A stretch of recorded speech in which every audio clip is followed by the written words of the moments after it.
70,000 कोटींच्या घोटाळ्याच्या आरोपानंतरही अजितदादा खचले नाहीत। मात्र एखाद्याला जीव नकोसा होईपर्यंत आरोप करून बदनामी करू नका। अजितदादांच्या शोक प्रस्तावावर बोलताना उद्धव ठाकरेंचा भाजपवर निशाणा।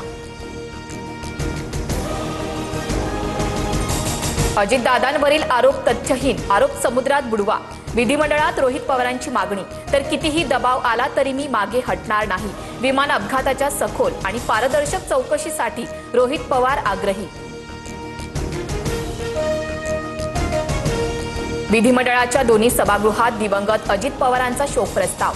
सभागृहात सर्वच नेते भाऊक। दादांबाबत बोलताना रोहित पवार, हसन मुश्रीफ, अदिती तटकरेंना अश्रू अनावर।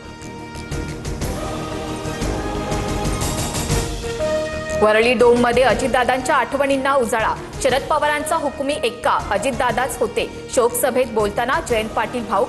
राजकीय, सामाजिक आणि कला क्षेत्रातील दिग्गज मान्यवरांकडून दादांना आदरांजली।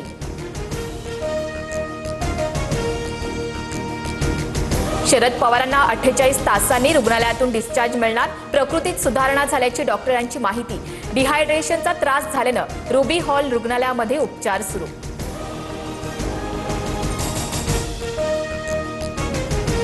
पुण्यात काँग्रेस प्रवक्ते हनुमंत पवारांना भाजप कार्यकर्त्यांकडून मारहाण। तुषार दामगुडेंनी बंदुकीचा धाक दाखवत मारहाण केल्याचा काँग्रेसचा आरोप। घटनेचा व्हिडिओ समोर।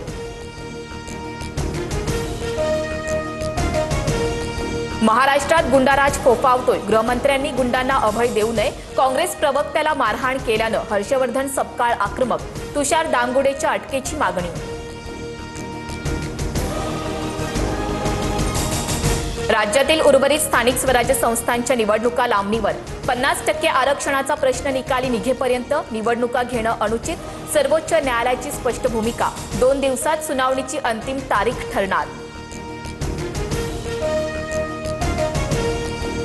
SIR अंमलबजावणीसाठी भाजपकडून हालचालींना वेग। SIR कमिटीसाठी किरीट सोमय्यांसह 8 दिग्गज नेत्यांच्या नावांची शिफारस। रवींद्र चव्हाणांचं राष्ट्रीय अध्यक्ष नितीन नबीन यांना पत्र। राष्ट्रपती द्रौपदी मुर्मू उद्यापासून 3 दिवसीय महाराष्ट्र दौऱ्यावर। मुंबईत नॅशनल आरोग्य फेअर कार्यक्रमाला हजेरी लावणार। शेगावला गजानन महाराजांचं दर्शन घेणार।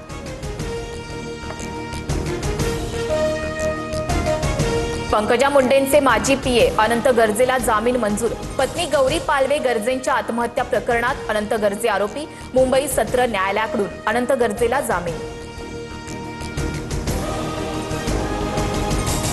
नागपूरसह 7 जिल्ह्यांना पुढील 3 दिवस येलो अलर्ट जारी। पूर्व विदर्भातील नागपूर, भंडारा, गोंदिया, चंद्रपूर, गडचिरोलीसह वर्धा, यवतमाळ भागात 24 तासात वादळी पावसाची शक्यता।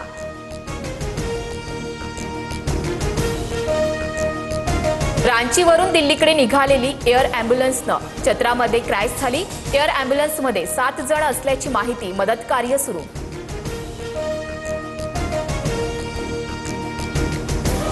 IDFC फर्स्ट बँकेत 590 कोटींचा महाघोटाळा। चंदीगड शाखेत बँक कर्मचाऱ्यांनीच सरकारी खात्यावर डल्ला घातला। 4 कर्मचाऱ्यांना बेड्या। गुंतवणूकदारांचे धाबे दणाणले।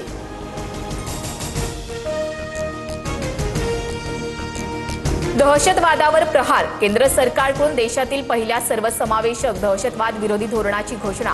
प्रहार धोरणातून दहशतवादाला चोख प्रत्युत्तर देण्याचा निर्धार। अमेरिका इराणमध्ये कोणत्याही क्षणी युद्धाचा भडका उडण्याची शक्यता। भारतीय नागरिकांनी इराण सोडा। दूतावासाचा भारतीयांना पुन्हा सल्ला।